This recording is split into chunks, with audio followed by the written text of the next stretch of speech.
వికారాబాద్ జిల్లా లగచర్ల దాడిపై బీజేపీ నేతలకు కౌంటర్ ఇచ్చారు కాంగ్రెస్ ఎమ్మెల్సీ బల్మూరి వెంకట్. లగచర్లలో జరిగిన దాడిని వెనకేసుకొస్తున్న బీజేపీ నేతలకు సిగ్గుండాలని మండిపడ్డారు.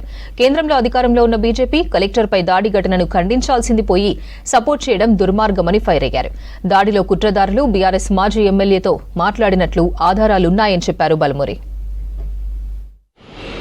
ఒక అభివృద్ధి కార్యక్రమం కోసం అక్కడ ఫార్మసీని ఏర్పాటు చేసుకుంటే అక్కడ వెళ్ళిన కలెక్టర్ పైన దాడి జరిగితే దాన్ని ఖండించాల్సింది పోయి ఈరోజు బీజేపీ పార్టీ బీఆర్ఎస్ పార్టీ ఒకటనే విధంగా చాలా స్పష్టంగా అక్కడ ఏదైతే దాడికి పాల్పడిన వాళ్ళు ఆ దాడిలో కుట్రదారులు ఎవరైతున్నారో వాళ్ళు టీఆర్ఎస్ నేతలతోటి టీఆర్ఎస్ అక్కడ ఉన్న మాజీ ఎమ్మెల్యేలతోటి ఏదైతే మాట్లాడిన ఆధారాలు బయటకు వచ్చినప్పటికీ కూడా రాజకీయ పరంగా దీన్ని విమర్శించాలని చెప్పి బీఆర్ఎస్ పార్టీకి సానుకూలంగా మాట్లాడే విధంగా ఈరోజు బీజేపీ పార్టీ మా వ్యక్తులు మాట్లాడడము చాలా దురదృష్టకరము.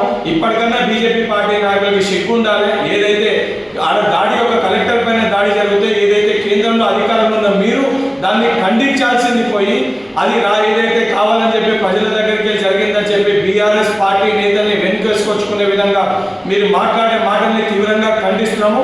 ఇప్పటికన్నా బీజేపీ పార్టీ నాయకులు బుద్ధి తెచ్చుకొని మీ యొక్క మాటల్ని వెనుకకి తీసుకోవాలని చెప్పి